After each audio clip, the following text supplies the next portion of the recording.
polusi udara tak punya KTP, angin tak ada KTP-nya.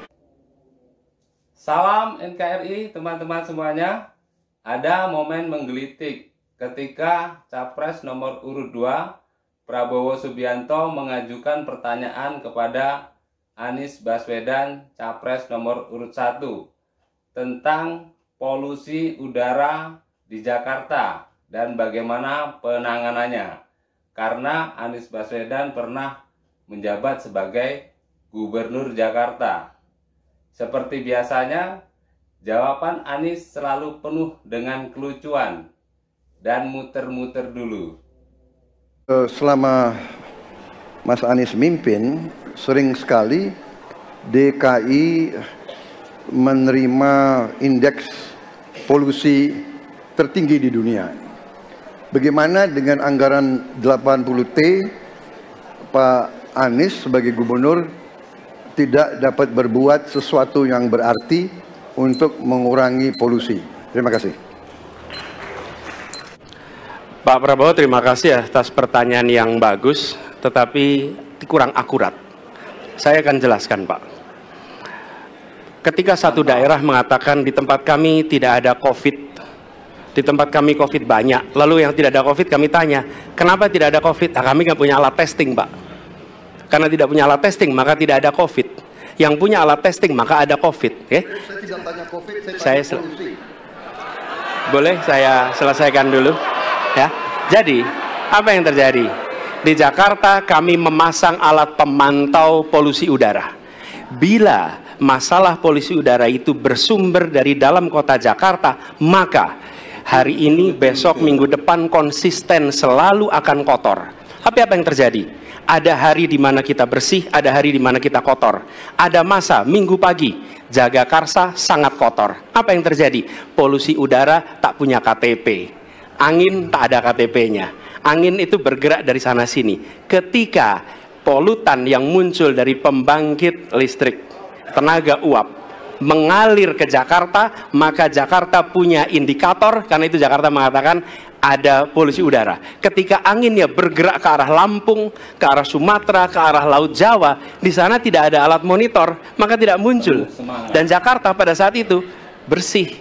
Kalau problemnya dari dalam kota saja, maka konsisten tiap waktu. Ya, kita punya masalah polusi. Karena itu kita kerjakan dengan apa? Kita lakukan, Pak. Satu, dengan pengendalian emisi dari kendaraan bermotor. Dan pengujian emisi sekarang wajib. Yang kedua, elektrifikasi kendaraan umum. Yang ketiga, konversi kendaraan umum. Dan dulu, yang naik kendaraan umum hanya 350.000 per hari, sekarang 1 juta per hari. Jadi itu kita kerjakan untuk menangani soal polusi di Jakarta. Ya susah kalau kita menyalahkan angin dari mana-mana, ya. Jadi saya bertanya,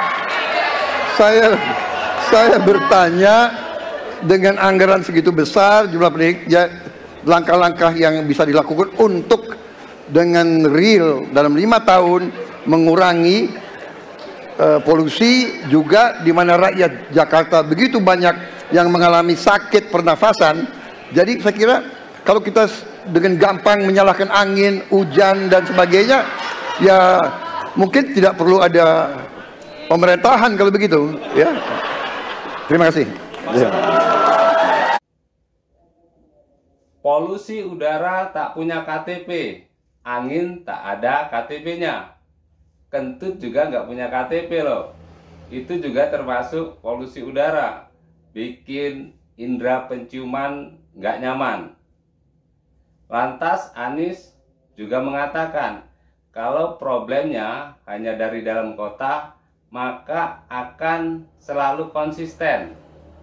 Maksudnya polusi itu tidak akan berubah, ya segitu aja. Ya artinya juga Anies nggak berbuat apa-apa, tidak menangani polusi udara itu. Dia hanya mengandalkan angin, biar angin yang menyelesaikannya. Terserah angin mau membawa polusi atau polutan itu kemana? Ke laut kah? Ke Lampung kah? Ke gunung kah? Atau bahkan ke langit? Jadi ingat program Anies sewaktu gubernur di Jakarta, yaitu program naturalisasi sungai. Natural, jadi biarin aja natural. Sampahnya nggak dibuang, lumpurnya nggak dikeruk, nggak ada pelebaran, sehingga tidak bisa menangani banjir. Lalu masalah polusi udara tadi, dia hanya menggunakan indikator dan monitor.